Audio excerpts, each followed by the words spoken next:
Suite à la précédente vidéo que j'ai publiée sur la chaîne, nombreux sont venus m'attaquer en me disant que si c'est si facile de se faire de l'argent, où sont tes immeubles et tout ça. Je me suis dit qu'il ne pouvait pas y avoir meilleur moment pour publier une meilleure vidéo parlant de ce que c'est que revenu actif comparé à ce que c'est que revenu passif. Dans cette vidéo, c'est ce que nous allons faire, nous allons parler de revenus passifs et actifs.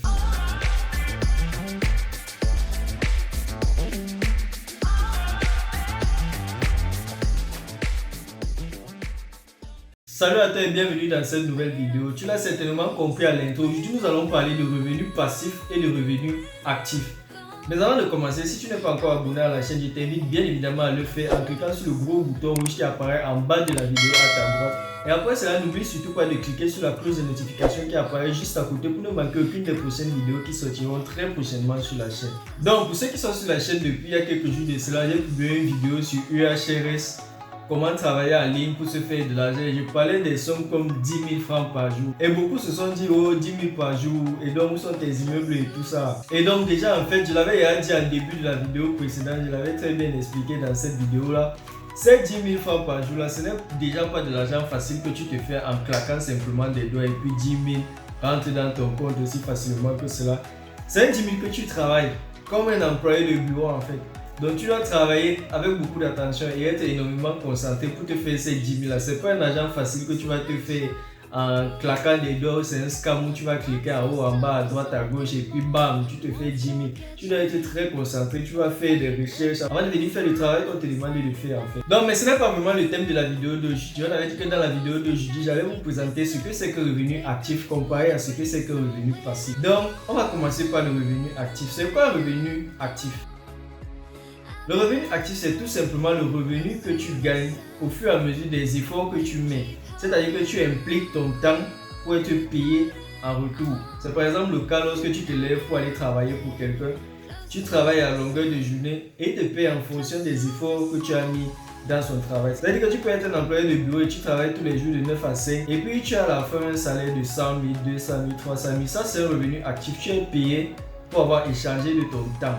C'est-à-dire que parfois, ce sont même des métiers qui ne t'épanouissent pas forcément. Tu échanges simplement ton temps contre une rémunération à la fin. En fait, c'est pareil sur UHRS.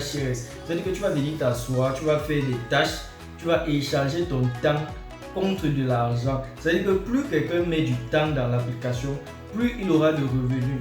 Mais personnellement, je ne trouve pas que ce soit quelque chose qui soit forcément très épanouissant. Mais pour quelqu'un qui est dans un trou, un gouffre financier, vraiment qui a besoin d'argent, c'est un excellent moyen pour lui de sortir de cette situation-là. Et j'ai très bien dit dans cette vidéo que c'est quelque chose que je ne recommande pas forcément sur le long terme. Moi, je le fais par exemple pour essayer d'avoir du matériel pour la chaîne. Mais ce n'est pas quelque chose que je compte faire sur le long terme parce que ça prend énormément de temps, je le redis. Donc pour le coup, il faut comprendre que moi, je n'ai pas 8 à 10 heures à échanger sur la plateforme parce que déjà, je suis étudiant. En même temps que je dois gérer un petit boulot à côté. En même temps que je dois créer du contenu pour la chaîne. En même temps que je dois continuer de me former développeur exige. Donc, j'ai d'ailleurs quelques personnes qui étaient à la maison qui me disaient qu'elles s'ennuyaient.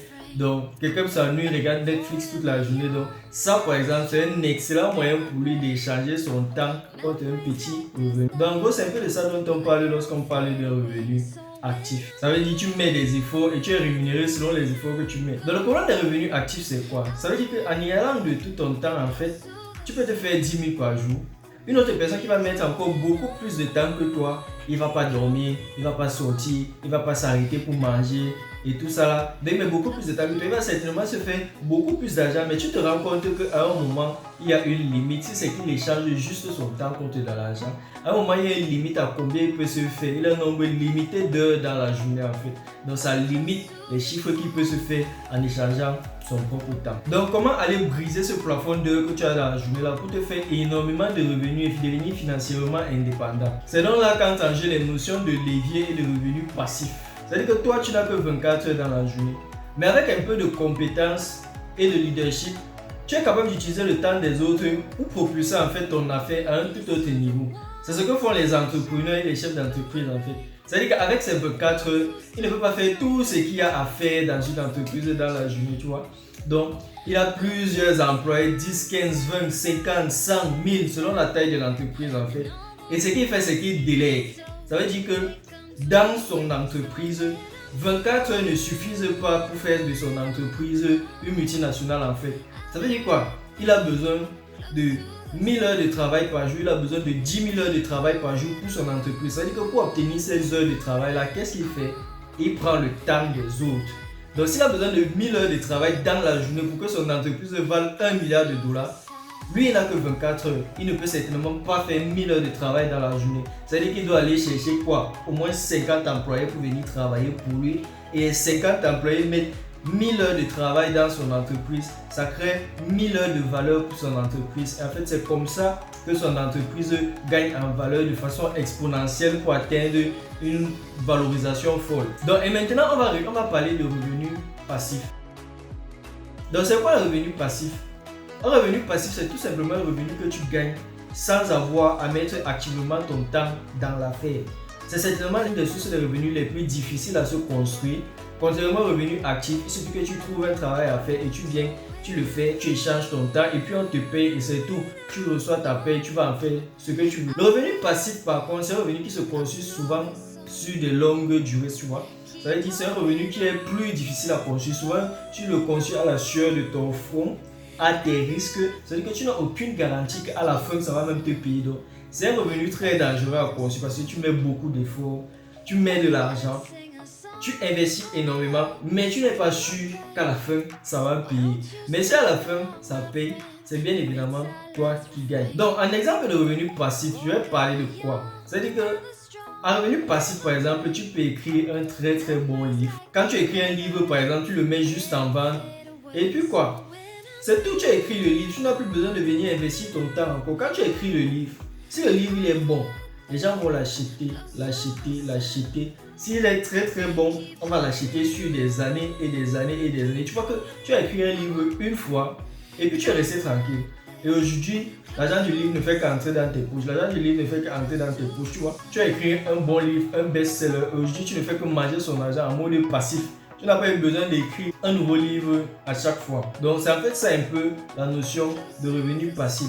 Pour écrire ce livre-là, tu as investi de ton temps, tu as pris ton temps, tu t'es coupé du monde, tu as pensé les mots, tu as fait des recherches, tu as rencontré des gens pour relire tes livres, tu as payé les gars pour les conseils, tu as fait des séances de consulting et tout ça. Et à la fin, tu n'es pas sûr que le livre va marcher. Si le livre marche, c'est tant mieux pour toi. Si le livre ne marche pas, tu perds tout ton investissement. Un autre exemple encore plus facile qu'on connaît tous beaucoup plus en Afrique ici, c'est quoi? Tu construis ton immeuble tout simplement. Quand tu construis un immeuble que tu mets en location, ça devient un revenu passif. Après là, tu n'as pas besoin de construire un immeuble à chaque fois. Tu restes chez toi et les revenus des loyers rentrent dans ta poche. Les loyers rentrent dans ta poche. Donc, c'est aussi ça un revenu passif. Sauf que le risque aussi avec ça là, tu investis une énorme somme d'argent. C'est pas évident de construire un immeuble, on est tous d'accord. C'est-à-dire que tu vas devoir travailler énormément à la sueur de ton front pour ramasser assez d'argent pour construire cet immeuble-là. Et maintenant, pour avoir cet argent-là, c'est comment? La plupart des gens, nous avons besoin d'investir d'abord activement notre temps afin de se faire quelques revenus. Et avec ces revenus-là, tu construis une petite source de revenus passifs. Avec la source de revenus passifs, tu t'en construis une autre. Et ainsi de suite, tu fais grandir tes passifs. Et en fait, le cumul de tes passifs, c'est ça qui va te construire vraiment une très solide base financière. Et maintenant, comment construire un bon revenu passif? Je vous ai dit que le revenu actif, vous le gagnez simplement en échangeant votre temps. Par contre, le revenu passif, il est extrêmement compliqué. C'est un énorme levier de richesse, mais c'est aussi l'un des plus compliqués à construire. Pourquoi? Parce que le revenu passif, lui, ne dépend pas du nombre de temps que tu as mis dans la chose. C'est-à-dire que tu peux travailler pendant 5 ans sur un produit et à la fin, tout le monde te dit qu'on n'en veut pas. Même 5 francs, on ne te donne pas, tu vois. Donc, le revenu passif, en fait, son succès, il dépend plutôt directement de la valeur du produit, de la valeur que tu mets dans le produit. C'est-à-dire que le monde s'en fout de tes efforts, on ne regarde que la valeur que ton produit apporte. C'est-à-dire que si tu écris, par exemple, un livre, que c'est un excellent livre, Harry Potter par exemple, que les gens prennent du plaisir à lire, tout le monde va acheter, tu vois. Mais si c'est un livre avec les fautes d'orthographe dedans, que l'histoire n'est pas cohérente, ça ne sert à rien et tout ça là, personne ne va s'intéresser à ton livre. Personne ne va s'intéresser à ton livre. Peu importe que tu aies mis 5 ans ou 10 ans à écrire dedans, on ne veut pas connaître tes efforts.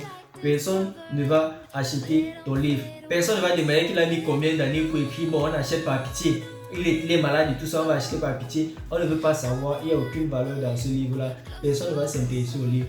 Donc, C'est ça le risque en ce qui concerne les revenus passifs. Donc en somme, un bon revenu passif, c'est un revenu qui apporte beaucoup de valeur pour les gens. Donc tu peux écrire un livre par exemple qui aide des personnes spécifiques dans la finance. Comment?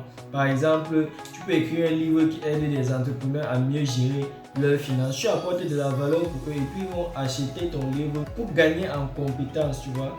Donc c'était ça pour la vidéo d'aujourd'hui. Je ne sais pas combien de temps elle va faire, mais elle doit être extrêmement courte. Donc je vous remercie d'avoir regardé la vidéo jusqu'au bout. J'espère qu'elle vous a plu et apporté de la valeur. Si c'est le cas, n'oubliez pas de laisser le like, ça fait toujours plaisir. De partager avec un maximum de personnes afin qu'elles aussi rejoignent la communauté. N'oubliez pas de vous abonner bien évidemment. Et moi je vous dis à la prochaine pour une nouvelle vidéo sur la chaîne.